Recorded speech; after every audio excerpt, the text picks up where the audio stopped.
Welcome to the six session of our video. ये हमारा question practice का six session होगा। यहाँ पे हम माइक्रोबायोलॉजी के क्वेश्चंस कर रहे हैं ऐसे और ये हमारा सिक्स सेशन होगा। बाकी के सेशंस अगर आपको देखने हैं so you can go and watch them out in the description box में आपको लिंक प्रोवाइड कर दी जाएगी। और ये जो वीडियोस है, ये क्वेश्चन प्रैक्टिस के जो सेशंस है वो इन पेपर को टारगेट कर रहे हैं IIT JAM, GATE, B8 excel, CUET, PG and prefer के लिए। So don't forget to subscribe the channel and watch the videos till the end. Start करते हैं हम हमारे आज के फर्स्ट क्वेश्चन के साथ। Assalamualaikum, hello everyone and welcome to IQ Star Education. So our first question is regarding the toxin. Toxin से related हम questions इस वीडियो में कवर करने वाले हैं for microbiology section। तो चलिए क्वेश्चन नंबर 1 पे ट्राई करते हैं। पहले आप लोग ट्राई कीजिए and then we will look for the answer.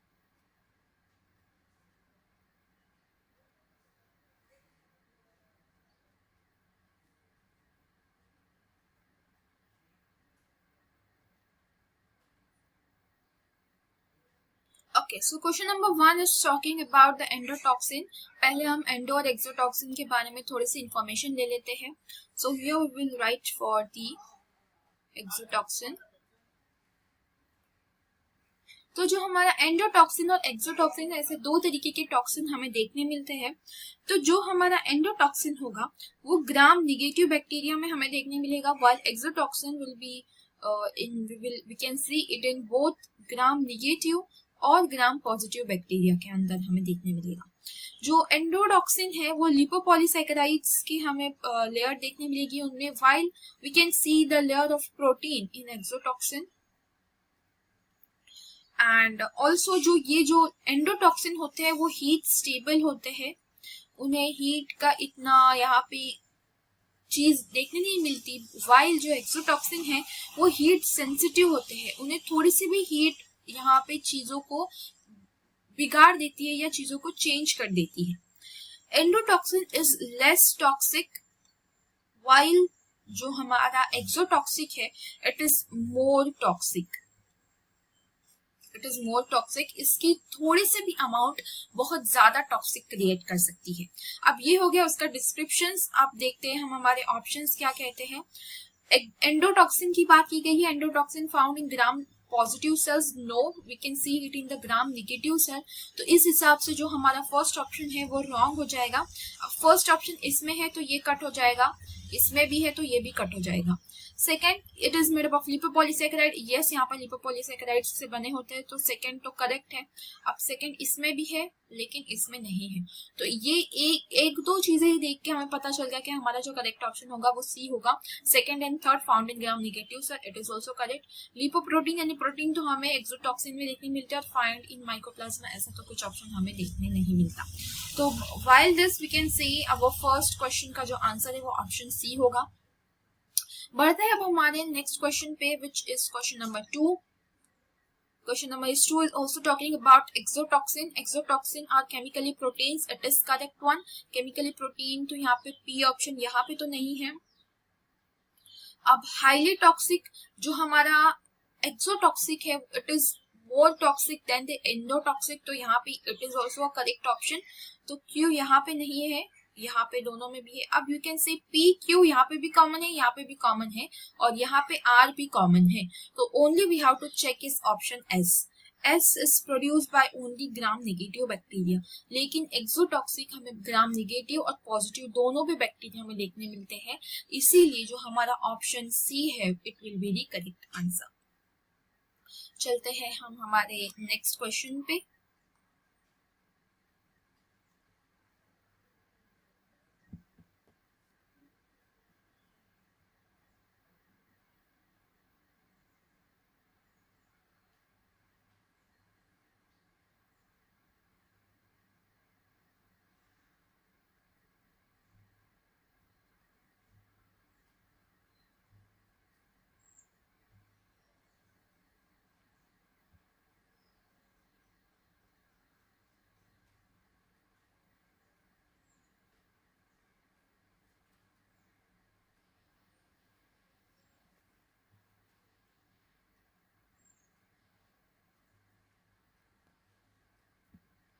I hope so आपने थर्ड क्वेश्चन सॉल्व कर लिया होगा अब तक। आइए चेक करते हैं। Third question is talking about match the correct combination. यहाँ पे टॉक्सिन दिया हुआ है और उसका मोड ऑफ एक्शन दिया गया है। तो देखते ही एक बार इसका करेक्ट ऑप्शन क्या होगा। यहाँ पे टॉक्सिन है पर्टुसिन टॉक्सिन। ये पर्टुसिन टॉक्सिन की जब हम बात करें तो ये जी प्रोटीन के सिग्नल ट्रांसडक्शन को ब्लॉक करता है एडीपी राइबोसाइलेट करके। जीएफ प्रोटीन का एडीपी राइबोसाइलेट करता है और यहाँ पे जो सिग्नल ट्रांसडक्शन है उसे ब्लॉक करता है। तो यहाँ पे पी का तो सेकंड ऑप्शन होगा। जैसे ही हमने पी का सेकंड ऑप्शन लगा दिया यहाँ पे हमें हमारा करेक्ट ऑप्शन मिल गया which is the second option. फिर भी हम बाकी के ऑप्शंस को चेक करेंगे। क्यू का यहाँ पे 4 बताया गया है। Diphtheria toxin. डिप्थीरिया टॉक्सिन है वो यहाँ पे प्रोटीन सिंथेसिस को इनहिबिट करता है इन यूकैरियोटिक सेल। जो ये इलोंगेशन फैक्टर 2 होता है उसे इनएक्टिव करके यहाँ पे प्रोटीन सिंथेसिस को वो इनहिबिट करता है। Now botulinum toxin. अब बोटुलिनम टॉक्सिन यानी कि सिक्स्थ ऑप्शन ये एसिटाइल कोलिन का जो रिसेप्टर है उस नर्व एंड पे उसे ब्लॉक करता है उसके रिलीज को। तो यहाँ पे ये करेक्ट मैच करेगा। And tetanus toxin. ये टिटेनस टॉक्सिन जो है वो इनहिबिटरी न्यूरोट्रांसमीटर जो होते हैं उनके रिलीज को वो प्रिवेंट करता है। यानी कि इसका जो करेक्ट ऑप्शन होगा एस का 1, यानी कि इसका एस का ये इस तरीके से फर्स्ट ऑप्शन होगा ग्लाइसिन का बेसिकली। तो इस तरीके से हमारा B option will be the correct one. Now let's move to our fourth question. Fourth question जो है it is type of we can say जो बोलते हैं इसमें हमें एप्लीकेशन बेस्ड क्वेश्चन है। तो इसमें आपको थोड़ा सा अपना दिमाग लगाना पड़ेगा।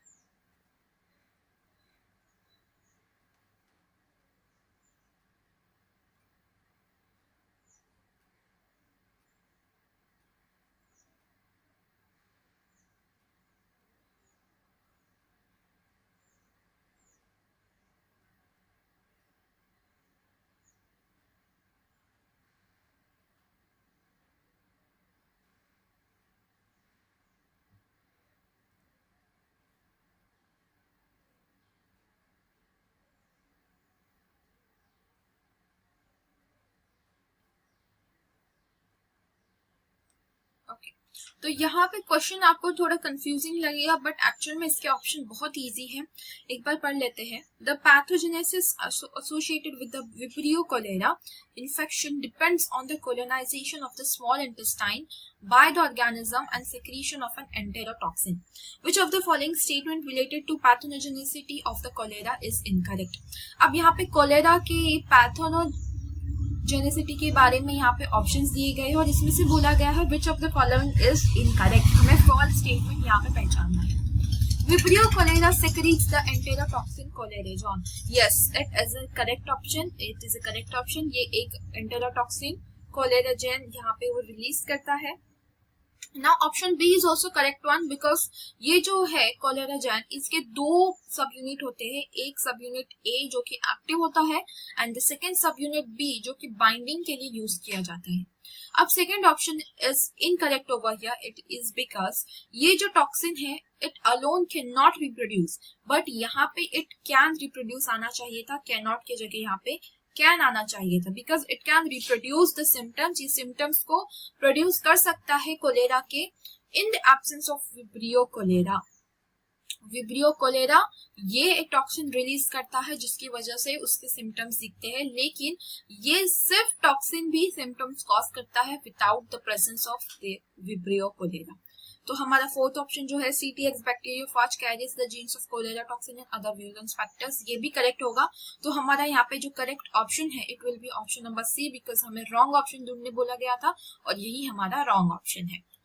बढ़ते हैं हम हमारे नेक्स्ट क्वेश्चन पे which is also the match the following.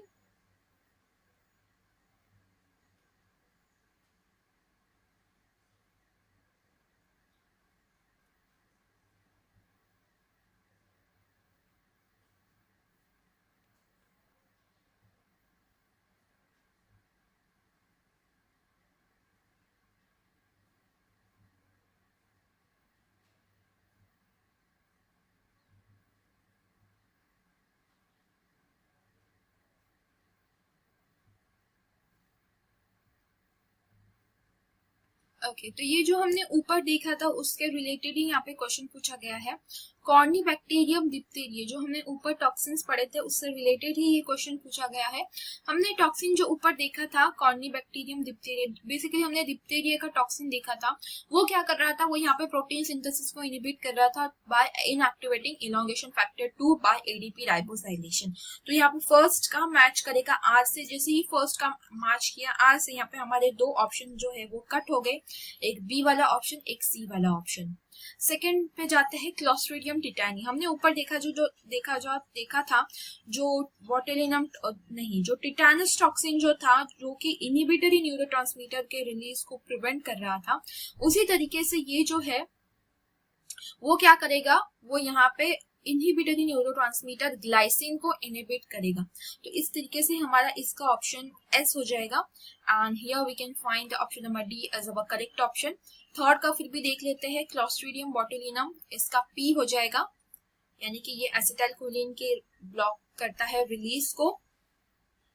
And our last streptococcus aureus, ये स्ट्रेप्टोकोकस ऑरियस ऊपर के ऑप्शंस में नहीं था, तो ये आपको याद रखना है कि ये क्लास 2 एमएचसी प्रोटीन को बाइंड करता है यहाँ पे, और वो एक्ट करता है एज ए सुपर एंटीजन। तो इस तरीके से हमारा जो ऑप्शन नंबर डी है it will be the correct option. बढ़ते हैं हम हमारे नेक्स्ट क्वेश्चन पे।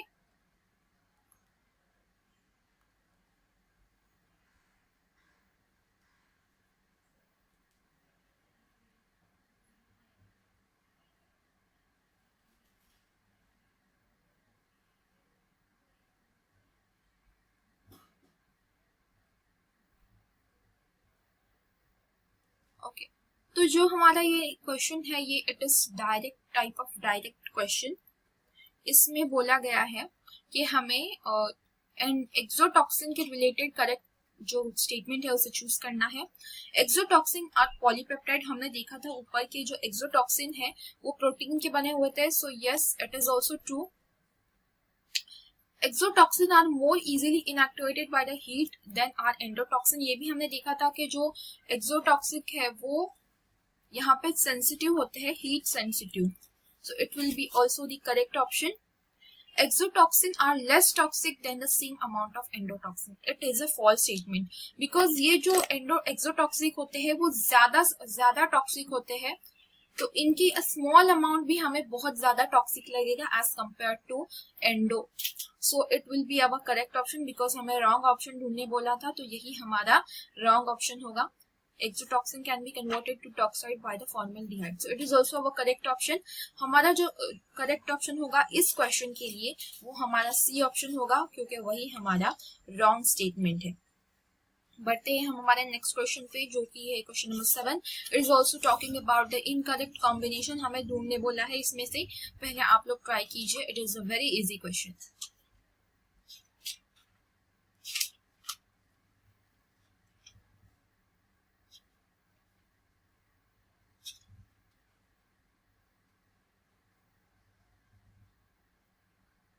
सी, हमने ऊपर ही इनके बारे में स्टडी किया था। ये डिप्थीरिया टॉक्सिन जो है वो एडीपी राइबोसाइलेशन करता है एलोंगेशन फैक्टर 2 का, जिससे यहाँ पे प्रोटीन सिंथेसिस क्या होगा, इनहिबिट होगा। बट यहाँ पे जो टिटानस टॉक्सिन है वो यहाँ पे एडीपी राइबोसाइलेशन नहीं करता। जो टिटानस टॉक्सिन है वो न्यूरोट्रांसमीटर का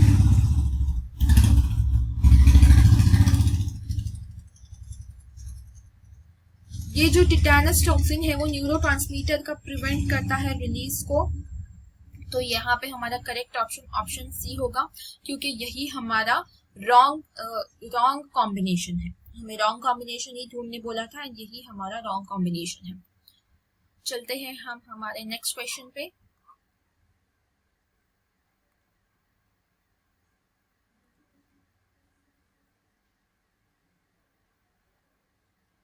तो यहाँ पे शिगेलिया स्पीसीज के बारे में हमें करेक्ट स्टेटमेंट्स ढूंढने बोला है। तो शिगेलिया स्पीसीज जो है वो एक फूड पैथोजन है, ये ऑप्शन डी हमारा यहाँ पे करेक्ट होगा। ये ग्राम निगेटिव होती है and it is found and it is non motile, ये यहाँ पे नॉन मोटाइल होती है और नॉन स्पोर फॉर्मेशन होती है, ये स्पोर यहाँ पे नहीं बताती। एज वेल एज ये ट्रांसमिट होती है फीकल ओरल रूट से। तो इसका हमारा करेक्ट ऑप्शन होगा ऑप्शन नंबर डी। चलते हैं हमारे क्वेश्चन नंबर 9 पे।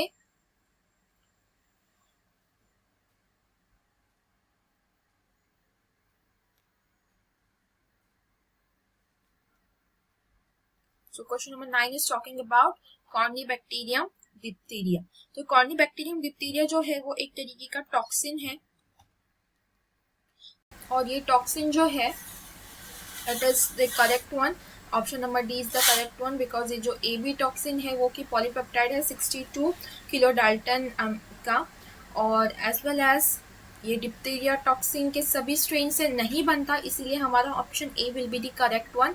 क्योंकि हमें इनकरेक्ट बताना था तो इनकरेक्ट यही होगा, क्योंकि कुछ ही स्ट्रेन जो होते हैं कॉर्निबैक्टीरियम डिप्थीरिया के जो ये टॉक्सिन बनाते हैं, एज वेल एज इसका जो कॉन्सेंट्रेशन है वो कम किया जा सकता है आयरन की मदद से। जैसे ही हम मीडियम में आयरन डालते हैं उसका कॉन्सेंट्रेशन जो है वो कम होता जाता है, तो यहाँ पे ये भी हमारा करेक्ट वन होगा। Diphtheria toxin inhibits protein synthesis, ये भी हमारा करेक्ट है। तो इस तरीके से जो हमें इनकरेक्ट स्टेटमेंट बोला गया था वो ऑप्शन ए है, तो option A will be our correct option, क्योंकि हमें इनकरेक्ट स्टेटमेंट ढूंढना था एंड इनकरेक्ट हमारा यही होगा। बढ़ते ही हम हमारे नेक्स्ट क्वेश्चन पे। टॉक्सिन का तो हो गया, अभी हम वायरस रिलेटेड क्वेश्चंस को करेंगे। आधे क्वेश्चंस को अभी कवर करते हुए बाकी के क्वेश्चंस को नेक्स्ट वीडियो में कवर करेंगे। पहले स्टार्ट करते हैं हम वायरस से। वायरस का फर्स्ट क्वेश्चन है वायरसेस। तो यहाँ पे ऑफकोर्स ए क्वेश्चन हमारा करेक्ट होगा, बहुत ही सिंपल सा क्वेश्चन था। Are obligate intracellular parasite, divide by binary fusion नहीं, हाउ देयर ओन मेटाबॉलिज्म ऐसा भी कुछ नहीं होता, contain enzyme for the formation of 16S rRNA ऐसा भी कुछ नहीं होता। तो इस तरीके से हमारा ऑप्शन ए जो है वो करेक्ट होगा। Option number 2 is also talking about viruses only. एक बार आप लोग ट्राई कीजिए and then will see the answer.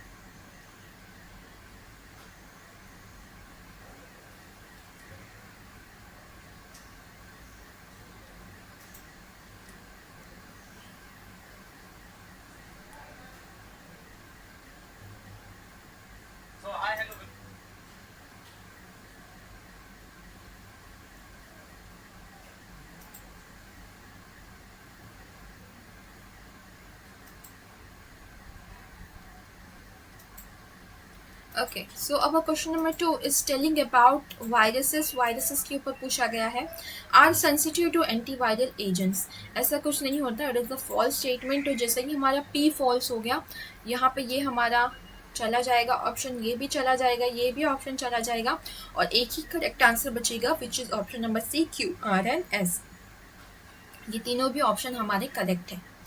बढ़ते हैं नेक्स्ट क्वेश्चन में। हमारा question number 3।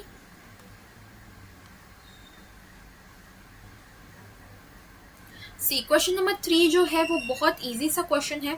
Viruses are obligate intracellular parasite, each of the following statement concerning this fact is correct except. जो वायरसेस के ऊपर हमें इनकरेक्ट स्टेटमेंट बताना है, that viruses are obligate intracellular parasite, इस स्टेटमेंट के ऊपर। तो यहाँ पे ऑप्शन सी आप देख सकते होगे, viruses must degrade host cell DNA in order to obtain nucleotide. अगर वो होस्ट सेल का जो डीएनए है वो डिग्रेड कर लेगा तो यहाँ पे जो होस्ट है वो ही यहाँ पे मर जाएगा। तो उस तरीके से जो हमारा वायरस है वो भी सरवाइव नहीं कर पाएगा। तो यहाँ पे हमारा option number C will be the correct one, क्योंकि वो यहाँ पे होस्ट सेल का डीएनए डिग्रेड नहीं करता। तो यहाँ पे हमारा करेक्ट जो ऑप्शन होगा वो ऑप्शन नंबर सी होगा। बाकी के स्टेटमेंट सब सही है। Enveloped virus require host cell membrane to obtain that envelopes. Yes, it is also true. Viruses cannot synthesize protein outside of the cell. Viruses cannot generate energy outside of the cell. It is all true statement. बढ़ते हैं हम हमारे next question पे, which is question number 4।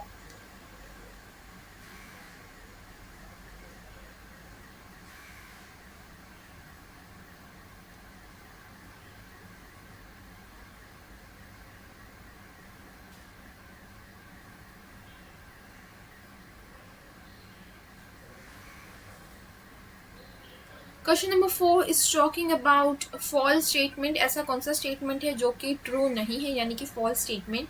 अब first जो statement है, virus contains DNA और RNA, it is true. दोनों भी एक साथ नहीं हो सकते, बट या तो डीएनए होगा या तो आरएनए होगा। तो ये हमारा करेक्ट ऑप्शन होगा, यानी कि ये हमारा जो ऑप्शन है वो आंसर नहीं बन सकता।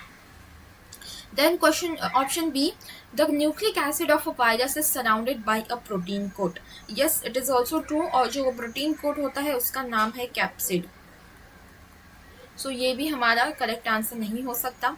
Viruses multiply inside living cell using viral mRNA, tRNA and ribosome. ये जो हमारा ऑप्शन है वो रॉन्ग ऑप्शन है, यानी कि यही हमारा करेक्ट आंसर होगा, क्योंकि बिकॉज जो वायरसेस है वो उनका खुद का डीएनए नहीं, उनका खुद का डीएनए यूज़ करते हैं, वो जो उनके वायरल डीएनए है, वायरल एमआरएनए वगैरह है, उनसे रिलेटेड नहीं होता। तो वो होस्ट सेल के राइबोसोम और टीआरएनए पे जो है वो रिलाई करते हैं फॉर द प्रोटीन सिंथेसिस। तो यहाँ पे यही हमारा करेक्ट ऑप्शन होगा, viruses multiply inside living cell, it is also a correct option. So हमारा फोर्थ का आंसर होगा option number C. Let's look for the fifth question.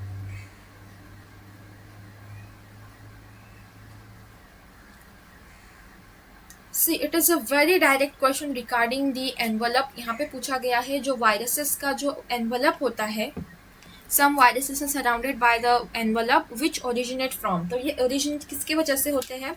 सी ये ओरिजिनेट होते हैं वायरस के लिपिड से, यहाँ पे होगा वायरस का लिपिड, एज वेल एज हमें यहाँ पे होस्ट सेल का प्रोटीन दिखेगा। तो इस तरीके से हमारा जो लास्ट ऑप्शन है, synthesis of lipid in the virus and protein in the host cell, ये हमारा करेक्ट ऑप्शन होगा।